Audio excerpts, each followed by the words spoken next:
Now, you should recall that we were doing an experiment with the Revell glue, among other glues.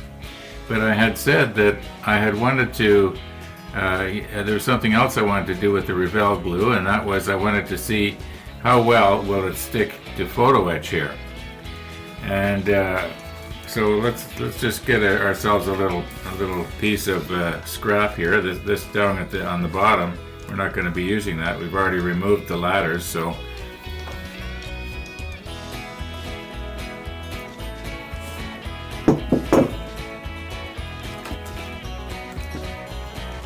we'll just get ourselves a little piece here and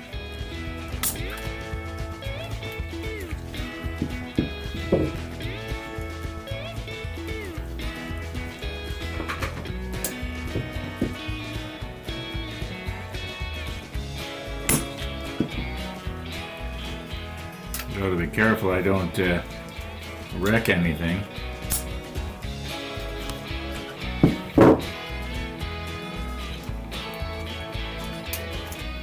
Okay, let's take this piece now and we'll put it in the ultrasonic cleaner and make it what you might call pristine, so that we know that there's nothing on there that is going to cause the glue not to stick on it.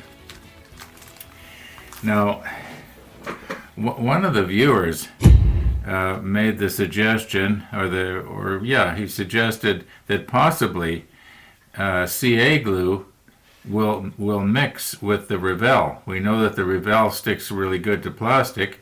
We know that the CA sticks fairly good to photo etch, and he was wondering, would it be possible to mix these two together and have them work? So we'll just do two experiments at once here. We'll see if we can mix a drop of CA and a drop of Revell and see what happens. I think that possibly what's going to happen is the Revell is going to act like a curing agent maybe on this, or who knows. I guess we won't know if we don't try it. And then I want to also see how well will the Revell stick to the CA. You know, I must have said that 3 times. Okay.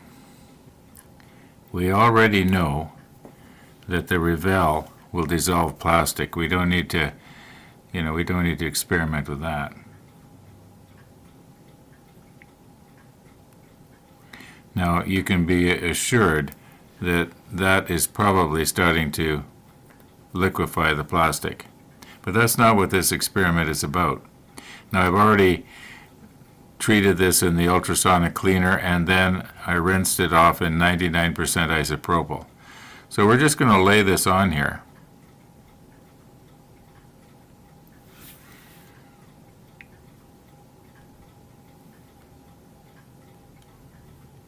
Okay, now we'll just put this off to the side carefully somewhere. All right, now we're going to take a drop of Revell.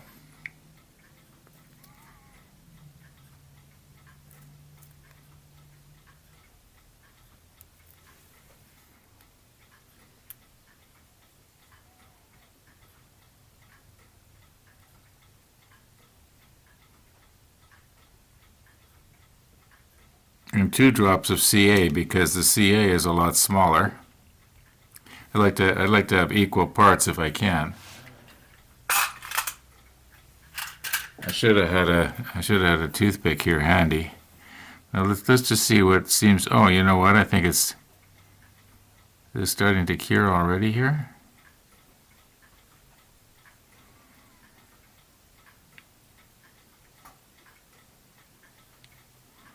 See what's going to happen here.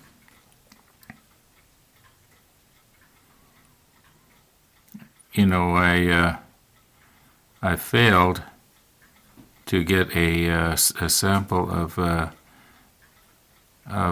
photo etch, because that was the idea. We wanted to see, or will this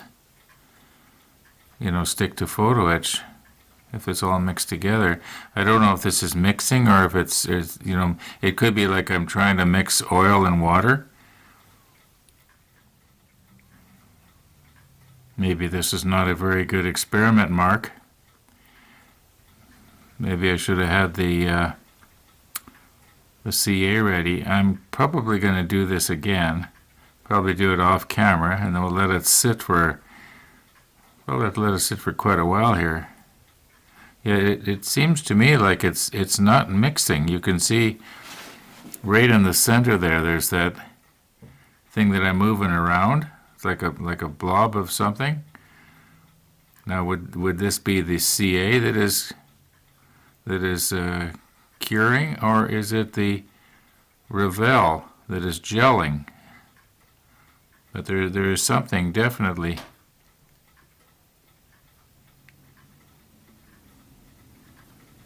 Well, let's just leave this for a few hours and see what it does.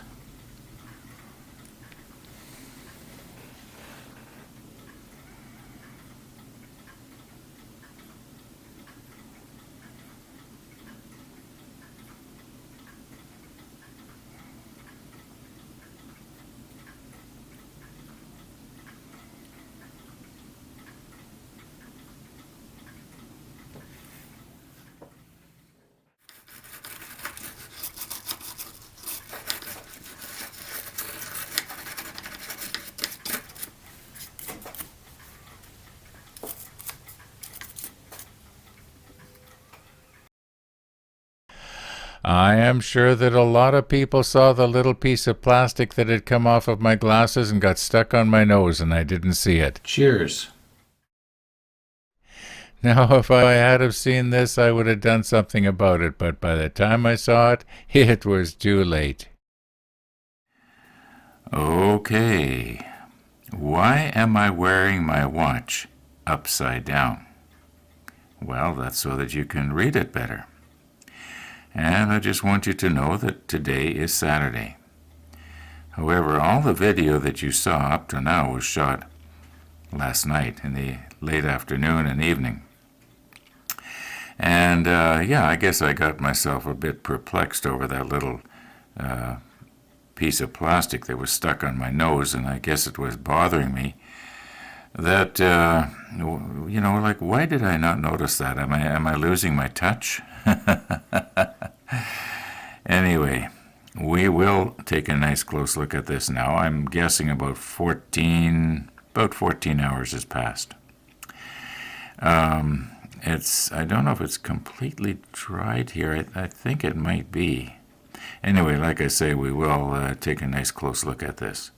I just like to keep my videos honest, and I was feeling kind of bad that I was sort of misleading you into thinking that everything was done today when maybe it wasn't. I like to keep my videos honest. Anyway.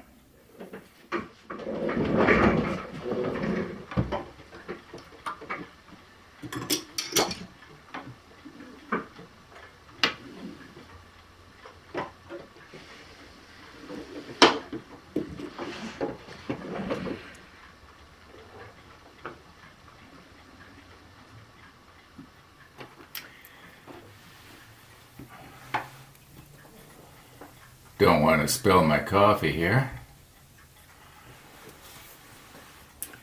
Now, I know that about a year or two ago I mentioned why it is that I have the microscope swung around this way instead of, looking at the sample on the stage here like I'm supposed to.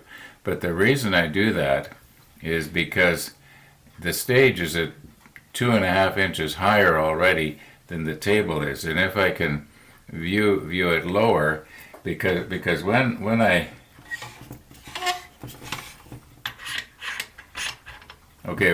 I'm viewing, I don't want to have to stretch up like this and then try and crank my neck down, if you know what I mean. When I built this model table, I made it, as best I remember, it's approximately 3 inches higher than a normal table. And it's just a little easier for working on with model stuff. Have you ever gone into a jewelry store and you can see the watch repair department, and you'll see the guy maybe sitting at the watch repair station, and he's up really high like this?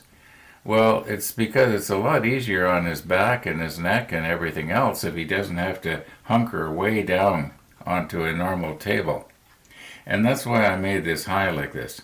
So the idea is that I'm dropping everything down about 2.5 inches lower than I would normally have to raise my eyes up to look in the objectives here. Anyway, that's what that's all about. Just let me readjust here.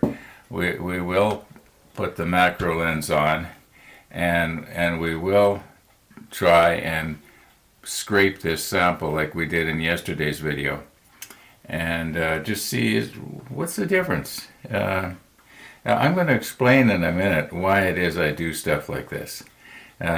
Some of you will agree with me, and a lot of you won't. But that's I do things the way I do them for a reason.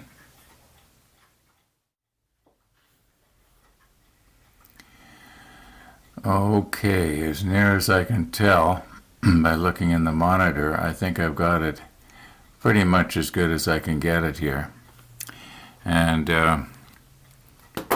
I've put a piece of masking tape down here to hold our slide in place so that when I'm poking around, I'm not shoving everything out of the field of view.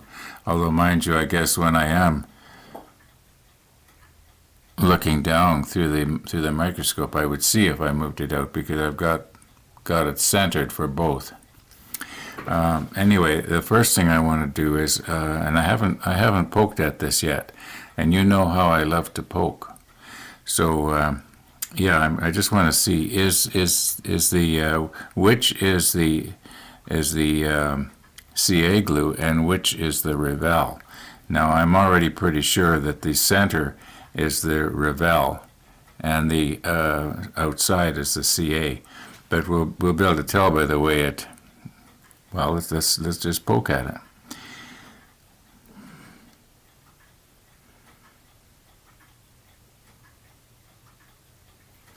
I better hold it down here.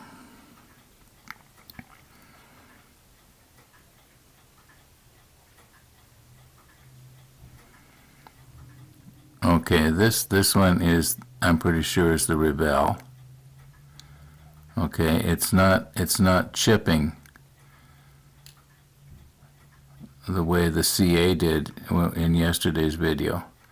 Okay, so this center piece is the Revell. There's a little piece of Revell over here that somehow did not get coagulated together with the main body. And now let's take our photo etch tool.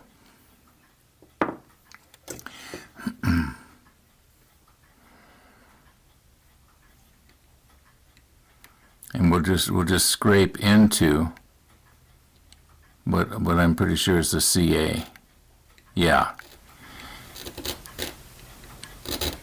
Yeah, that's the CA. Okay, so as I mentioned in yesterday's video, I was trying to mix water and oil together. In other words, it just wasn't going to work. So Mark, to answer your question, it's not going to work.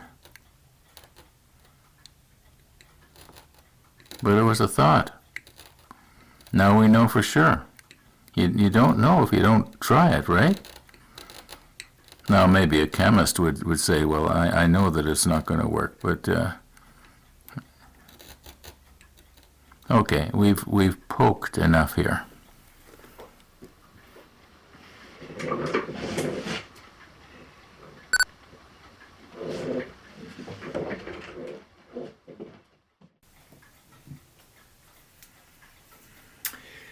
So, why do I do stuff like this? Why do I experiment around? And, well, the reason, what's got me thinking about why do I do it is because I got a comment last night from a viewer. And And the viewer said something to the effect of, well, you know what, I'll drop the comment down and then you can read it for yourself, and that way you'll get it exactly right.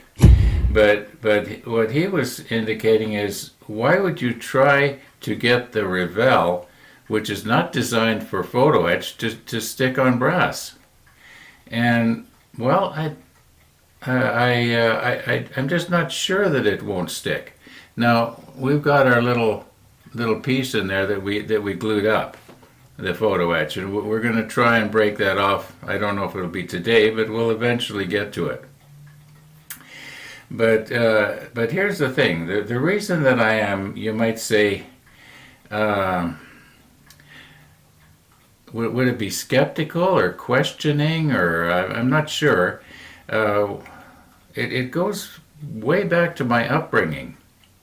And here's the thing: if you are told things that as a fact, and you later find out it isn't a fact, and as I mentioned to that viewer, that I found that, well, first of all, I had heard you can't weld cast. In other words, this piece right here, it's a tool rest. It's for my wood lathe downstairs, and I wanted a shorter one. The one that came with the lathe was actually quite a bit longer, and I wanted one that was a little shorter. So I went to Canadian Woodworker and I bought this. And as it turns out, my lathe was slightly too big for it, and when you drop this down into the part, surprisingly enough, the part is called a banjo. And you drop it down into the banjo so that you can adjust it around. It was too low. Even when you raised it up as far as you could go, and I was just grabbing it barely by the end here, it was still slightly just not quite right. And I'm thinking, well, what do I do now? You know, I've got this thing all marked up. I can't really take it back to Canadian Woodworker. And I thought, why don't I try and weld an extension in there? And I'm looking at this, and I can tell that it's cast. Well, in my mind, because ever since I was a young fellow, I think I probably heard this back when I was maybe 13, 14 years old, you can't weld cast. So I thought, well, I'll try it. So this piece right here was joined onto this part up here, and this square part was not in there. So I cut it off, and I took a piece of 1-inch square steel, and I welded it in, and it's pretty good. I put a lot of force on this, and it hasn't broke off. So yeah, you can weld cast. So that fact that I was told was not true. So when you sometimes get told of something as fact, you kind of think, well, is it really true? Sometimes it is true. Another thing that I was told when I was a kid that was a fact. I was told, you gotta believe just right, or when you die, you're gonna burn in a lake of fire forever and ever. And I was told it as a fact. Well, later as I got older and started thinking about it, nobody's ever come back. How can they teach that as a fact? Anyway, I don't want to get into that. So why did I, right? Okay. I don't know how I'm going to, put a force gauge or a stress gauge or something like that on this to see how much force it'll take to pull it apart. I've got something that I'm thinking about here that might work. It would be nice to know how much force it would take to break this piece of photo etch. Maybe you can't see it off of the plastic. But you know what? We've wasted enough time doing this here today. Let's see if we can get this part here glued on the back where it's supposed to go. At least we'll have something done to the model ship today instead of a bunch of messing around. Yepers, you're gonna burn in a lake of fire forever and ever, for all eternity, and all those religious cliches, unless you believe just right. And believe me, you had to get it just right. You get it even just a little bit wrong, and when you get to the pie in the sky by and by, the head honcho's gonna say to you, "I never knew you." Yeah, you had to have it just right. And there were people that would tell you how you could get it just right. Now, they also said, "We will now take up the offering." Now, I don't know if you can see it or not, but on the bottom of each one of these pieces coming down, there are little tiny pegs.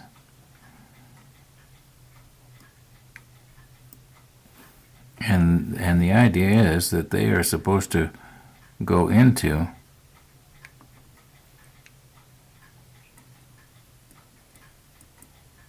these holes.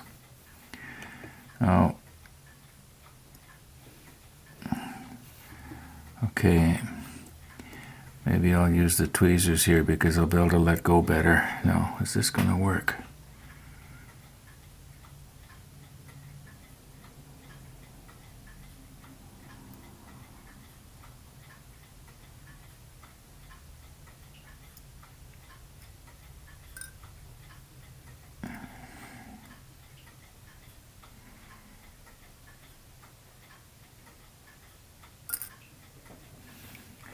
I'm going to end up having CA glue all over the place here.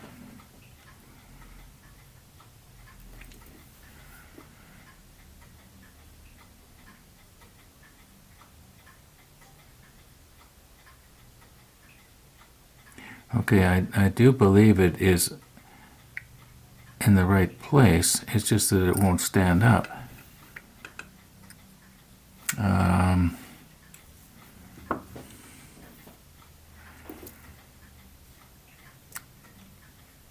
Should have thought of this before.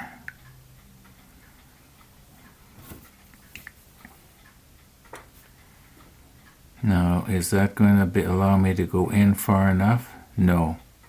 I need something like this, only thinner. It'd be nice if they... Well, I know. Why don't I do this? Why don't I just let it lean back and then like that. Okay, now does it look like it's in the right place? I think it's almost in the perfect place. Maybe I'll stick the macro lens on and we'll see if it looks like I lucked out and got the pegs in the holes. Okay, I realize that from your perspective you can't tell that this boom, or whatever it is leaning back against the ladder. And my thinking is that maybe if I could, maybe I should wait until it cures just a little bit more. I don't want to be putting any force anywhere. I have this feeling like I want to just poke on it and see if it seems to be locked in the hole, if you know what I mean. But I think I just lucked out. And if I wait until it cures a little bit and then straighten it up and then reinforce it with more glue, and then of course you just know we're going to break this off. It almost wants to stay there. I don't want to go too far. Oh, there, look, it's almost in the right places.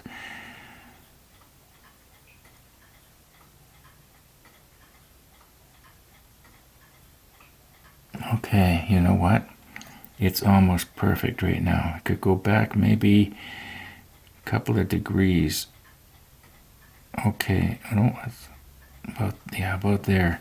Like I say, I realize that you can't tell from your perspective, whereas I'm looking more or less straight down on it, and I can see that it's straight. Okay, we're going to let that cure like that, and then I'll just reinforce the connections with a blob of CA.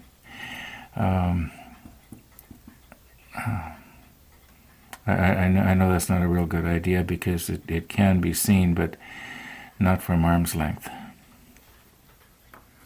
Well, that turned out better than I thought it was going to. Now if I can just keep from breaking it. Now, in a little over an hour from now, I have to be all wound up and have the video, the final edit and everything uploaded onto YouTube here. So that means I've got to cut today's video off right now. And it is my plan, though, that maybe later this evening, if I feel like it, I'm going to work on this little piece that I'm holding here, and I'm going to see if there isn't some way that I can hook something onto it so that we can do, you might say, a stress test and measure the amount of force it takes to pull this piece of photo etch off of there. It is possible that it is going to just practically fall off. In fact, I want to be careful here, handling it, because I might be, anyway, yeah, this Revell glue, it's like the viewer said, it's not designed for photo etch, but we'll just see. Anyway, thanks for watching, everybody, and all being well, we'll see you tomorrow.